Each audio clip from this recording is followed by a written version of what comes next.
It looks like Bitcoin prices have fell off a cliff. So today I want to talk to Bitcoin god Jimmy over here and see what in the world is going on with Bitcoin. What's up, Jim? What's up, brother? How you, man? Hey, man, it's just another day above ground is a good day. And listen, we woke up this morning. There's nothing to complain about, man. Absolutely. Another day to dream, another day to accomplish. Yes, sir. Yes, sir. But hey, man, what's going on with Bitcoin? It looked like it's down about 27% year to date. We're like 67,000-ish.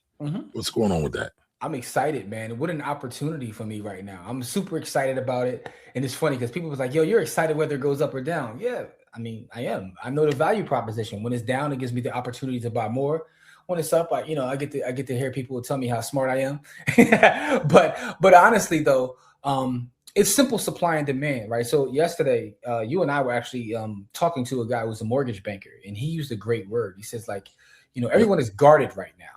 And I think about him saying that because when you look at the overall economy, a lot of people are in fear, right? The fear index is extremely high. So then what tends to happen is alternative assets, literally supply and demand. There's not a lot of money flowing there, which lowers the price. The thing I like to focus on is the fundamentals of the specific asset, whether that's Bitcoin or anything else. Have the fundamentals change? Scarcity hasn't changed. No, it hasn't changed. Being decentralized hasn't changed. No, it hasn't changed. So for me, this is just an opportunity to acquire more. If I had to use an analogy of like, a company, because a lot of people are familiar with the stock market. If you have a solid company that has solid growth and earnings are where they should be, but because of whatever sort of fickle thing going on in the overall economy, the stock is down, you would look at it as a buying opportunity. So for me, if you actually see the value proposition in the asset, this is a great time for you. You know what I mean? I find it funny that when people get excited when we're at 120 and they're like, I'm buying, but then the same asset is at 60. Now you're like, I don't know. So right now it's at 663,161, right down about 25 grand. Mm-hmm. All right. So you're talking about people love to buy when it was at 120. That was the height, I believe. 118, 120, right? 126, actually. 126. 126. Okay. So that's the top of the market. Yes. So you're saying blood's on the street.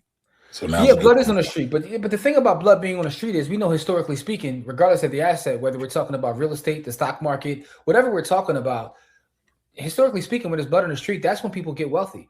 People don't get wealthy buying at the top. You get wealthy buying at the bottom. Now, if you don't believe in the asset, that's fine. I do. I understand the value proposition. I'm thinking long term. I don't think you just believe in it. I think you're a zealot about it. Well, because again, when you understand the true nature of being decentralized, the true nature of being censorship resistant, these are some of the attributes that make up Bitcoin. And when you have those attributes, over time, it will show itself. Now, short term, this is still a relatively new asset, and you're going to have your ebbs and flows. But the great thing is about ebbs and flows is it gives people that have the belief to get in, now, as opposed to when it is 120. Because when it goes back up, and we'll revisit this when we go back up. Yes, we are. And then we'll show this clip and say, damn, because it's happened. Listen, for me, I've been in this space at this point a decade, which is crazy to say. 2016 is when I first made the foray and went down the rabbit hole of studying. But when I look at some of the posts that I put on social media back when it was like 2,000, 3,000, and when I first purchased, it was less than $1,000 or 500. So I remember going all the way up, to 20,000 and then coming all the way back down to like 3,000 or whatever the drop was. It was like, and I'm just sitting up there DCAing and people are like, you're crazy. It's dead. It's over. So the whole idea, did Bitcoin die? I've heard it so many times at this point.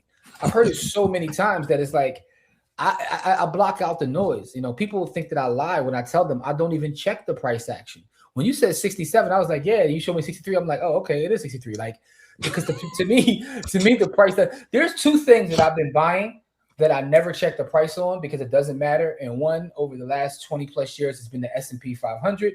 And the other one has been Bitcoin for the last decade. I just dollar cost average both of those things and don't even look at the price. And my life is better for it. I go out and touch grass, and spend time. Trees. I touch grass and spend time with beautiful BBWs, and I just enjoy life, man. Like this is you got to enjoy life, man. All right. Well, listen. Before we get out of here, this is something that we talk to about our youth all the time, especially at our camp. Yes. And so, if you haven't noticed, camp's coming up. We do annual financial literacy camp every year. So go on over to bthcamp.com because if you got a youth and you're not doing anything to them to teach them how to grow their money, you're kind of doing them a disservice. And one of the things we talk to the kids, I was supposed to mention something. One of the things we actually go to talk to the kids about, I didn't mean to cut you off, is that I was about to ask you, what do you think? The actual fundamentals of Bitcoin, right? So we don't even talk to them about price. We tell them about what does it mean to be censorship resistant? What does big B versus little b mean? All the different things, the different nuances about the actual asset class. We expose the kids to that, right? Now, am I saying they're going to get everything right away? No, because most adults don't. But they hear the language, they hear the jargon, they start to, especially when they come back to camp, they start to hear it over and over again. And we do have kids out there who are full Bitcoin, like they have Bitcoin at this point, like they're Bitcoiners. yeah. So I mean, it's a beautiful thing to see. But again, did Bitcoin die? This is not the last time we'll actually hear that. We'll probably jump back up to 150 or something, probably drop back down to 75, 60 again. And then people say, is it dead? Like, there is big, I'm gonna go back and find some headlines that said, is Bitcoin dead? Just so I can laugh at it. So it is what it is, man. So I should probably say, is Bitcoin dead in 2026? Yeah, man. But listen, if you have youth who you feel need to learn about money, feel free to register them at bthcam.com. And if you want to support the movement, feel free on going over to bythehood.org. Again, every dollar matters, every penny matters. Mm-hmm. We give it all right back to the children. So going over to bythehood.org.com. See y'all soon. Love y'all. Peace.